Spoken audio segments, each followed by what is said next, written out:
কিটা হ্যালো বন্ধুরা, অনু village cooking চ্যানেলে আপনাদের অনেক অনেক স্বাগত জানাই। আজকে একটি দারুণ রেসিপি নিয়ে চলে এসেছি। ব্রোকলি নাম শুনেছেন, এই ব্রোকলি দিয়ে ব্রোকলি রেসিপি তৈরি করব আজকে। দেখতেই পাচ্ছেন ব্রোকলি, আর নিয়েছি গাজর, আলু, মটরশুঁটি দিয়ে আজকে একটি রেসিপি করব। কিভাবে করব তা আপনারা প্রথম থেকে শেষ পর্যন্ত রেসিপিটি দেখতেই থাকুন, স্কিপ না করে পুরো রেসিপিটা দেখার অনুরোধ রইল। ভালো লাগলে লাইক, কমেন্ট এবং শেয়ার করে সাবস্ক্রাইব করে দেবেন। ব্রোকলি তো নাম শুনেছেন, ব্রোকলিতে প্রচুর পরিমাণে ভিটামিন থাকে। অনেকে ব্রোকলি খায় না। এইভাবে আমি যেমনভাবে রান্না করব আপনারাও এইভাবে রান্না করবেন বাড়িতে। দেখবেন ব্রোকলি এইভাবে রান্না করলে খুবই সুস্বাদু আর খেতেও সুন্দর লাগে। দেখতেই থাকুন আমি কেমনভাবে রান্না করি।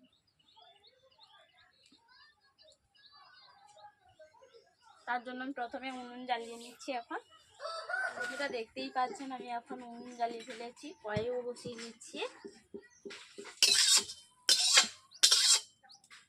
বন্ধুরা দেখতেই পাচ্ছেন আমি কড়াই বসিয়ে দিয়েছি। কড়াইয়ের মধ্যে কড়াইও গরম হয়ে গেছে, ওতে আমি তেল দিয়ে দিচ্ছি। এখন তেলটাকে চারদিকে আমি ফ্রাই করে নিচ্ছি।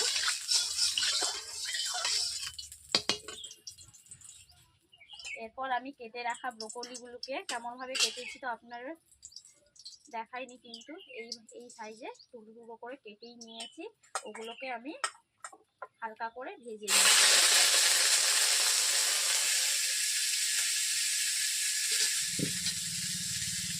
সামান্য নুন দিয়ে দিচ্ছি স্বাদ মতো। ব্রোকলি খেতে যেমন দেখতেও খুবই সুন্দর ব্রোকলিগুলো। বন্ধুরা ব্রোকলিগুলোকে আমি একটু ঢেকে রেখে দিচ্ছি। এবার আমি ঢাকনা খুলে দিচ্ছি।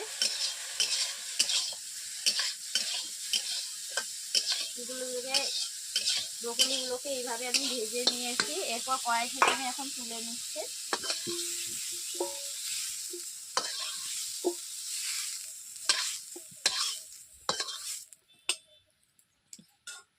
একই প্রসেসে আমি আলুগুলোকেও ভেজে নেব, আলু আর গাজরগুলোকে।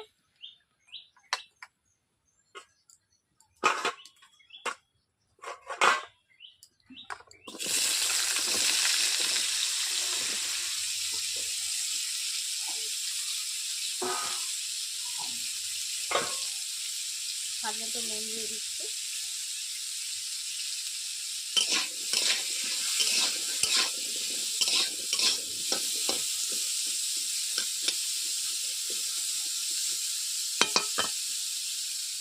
অল্প করে হলুদ দিয়ে দিচ্ছি আমি। এরপর ঢাকনা দিয়ে আমি ঢেকে দিচ্ছি।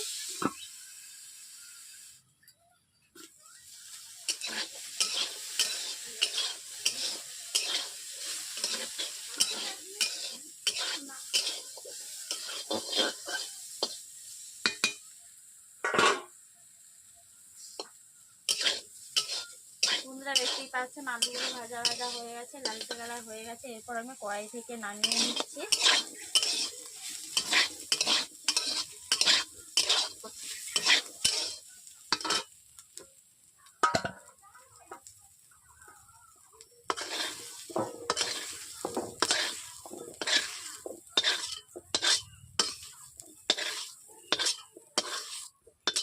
কড়াইটা যেহেতু আলু ভেজেছিলাম কালো হয়ে গেছে, তার জন্য আমি কড়াইটাকে এখন ধুয়ে নিচ্ছি। বন্ধুরা কড়াইতে প্রথমে আমি তেল দিয়ে দিচ্ছি।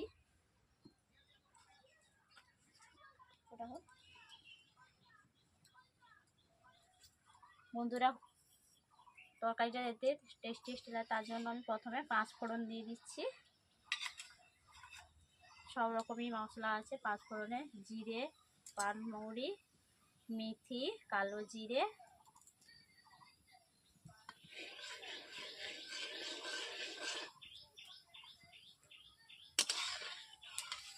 পাঁচফোড়নটা লালচে কালার হয়ে গেলে এরপর আমি দিয়ে দিচ্ছি এখন। তোমরা দেখতেই পাচ্ছেন পাঁচফোড়নটা লালচে কালার হয়ে গেছে, এই জন্য এরপর দিয়ে দিচ্ছি কুচি কুচি করে রাখা কাঁচা লঙ্কা। এরপর নিয়েছি পেঁয়াজ কুচোগুলোকে মিহি করে আমি কেটে নিয়েছি, কুচিয়ে নিয়েছি।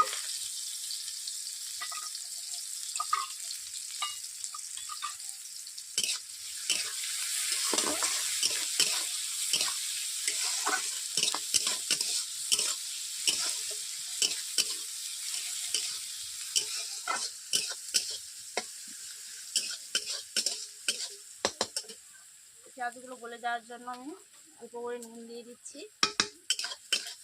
পাচ্ছেন পেঁয়াজটা ব্রাউন কালার চলে এসেছে। এরপর দিয়ে দিচ্ছি আদা রসুনের পেস্ট।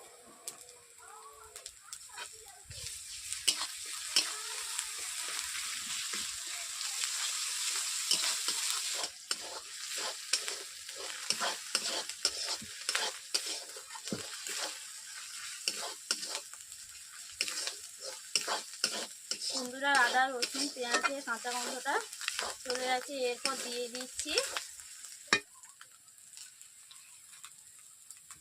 গুঁড়ো লঙ্কা, হলুদ গুঁড়ো, জিরে ধনে বাটা। তবে আমার লো আছে, আমি যেহেতু লঙ্কা দিয়েছি যাতে পুড়িয়ে না যায় তার জন্য আমি নুনের আঁচ কমিয়ে দিয়েছি।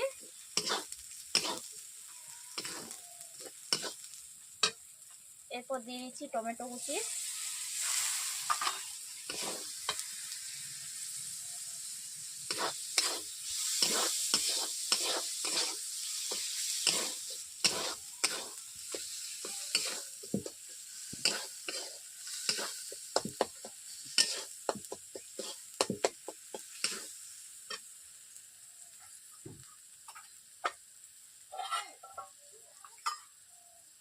কড়াইতে যাতে বসে না যায় তার জন্য আমি হালকা করে জল দিয়ে দিচ্ছি।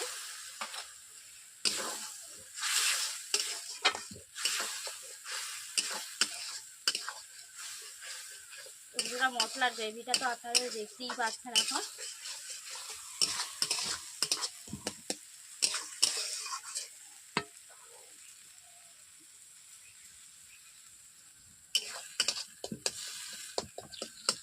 যেহেতু মশলাটা আমি 5 মিনিট ধরে জল দেওয়ার পর আমি 5 মিনিট ধরে কষিয়ে নিচ্ছি।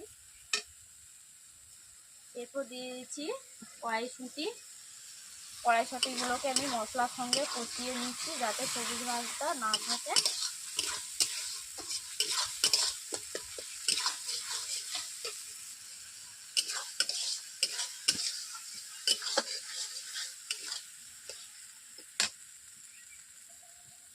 বন্ধুরা, দেখতেই পাচ্ছেন মশলা থেকে তেল ছেড়ে যাচ্ছে, মশলাটাও হয়ে গেছে।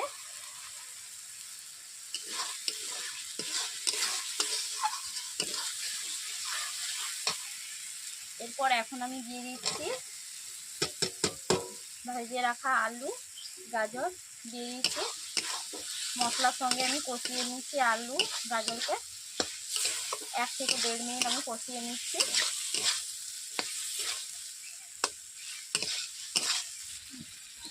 এরপর আমি 1 চামচ মতো বাটার দিয়ে দিচ্ছি, আমুলের বাটার। দেখতেই পাচ্ছেন, আপনাদের কাছে যদি বাটার না থাকে আপনারা ঘি দিয়েও রান্না করতে পারেন। প্রথমে অল্প আঁচে আমি রান্না করছি। বন্ধুরা, দেখতেই পাচ্ছেন, খেয়াল করবেন যাতে মশলাগুলো পুড়ে না যায় ব্রকলি রেসিপি রান্না করার জন্য। এরপর আমি ব্রকলিগুলোকে দিয়ে 1 মিনিট নেড়ে নিচ্ছি।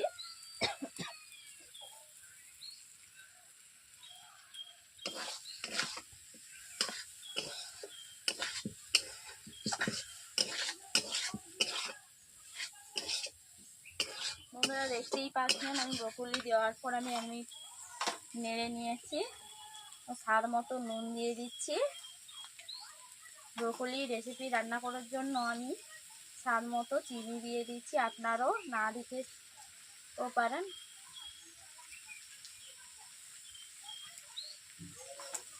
এরপর আমি অল্প অল্প করে নেড়ে নিচ্ছি আর জলও দিয়ে দিচ্ছি অল্প করে। যেহেতু সব সবজিগুলো ভাজা ছিল তার জন্য আমি অল্প করে জল দেব।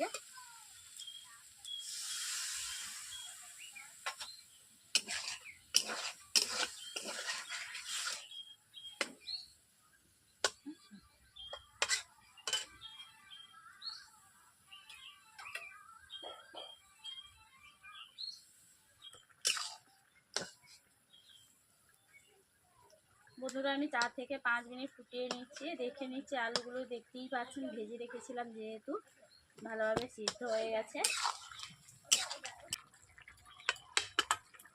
এরপর সব শেষে দিচ্ছি গরম মশলা, এলাচ দুটো, আর দিয়ে দিচ্ছি দারুচিনি মতো।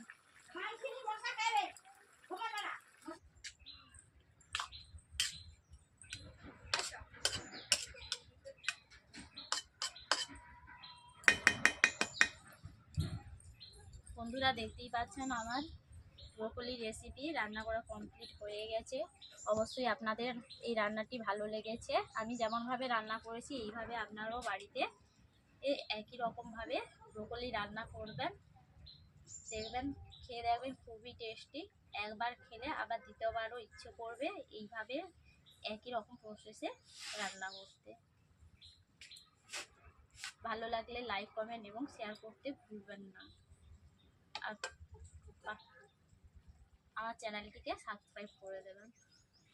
ফেসবুক থেকে পেজ থেকে যদি দেখে থাকেন তাহলে ফেসবুক পেজটিকে আমার ফলো করে দেবেন। আজকের রেসিপি এখানে কমপ্লিট। আবার পরের দিনে আরও একটি রেসিপি নিয়ে চলে আসছি। আমি কড়াই থেকে একটি স্টিলের পাত্রে আমি ঢেলে নিচ্ছি তরকারিগুলোকে।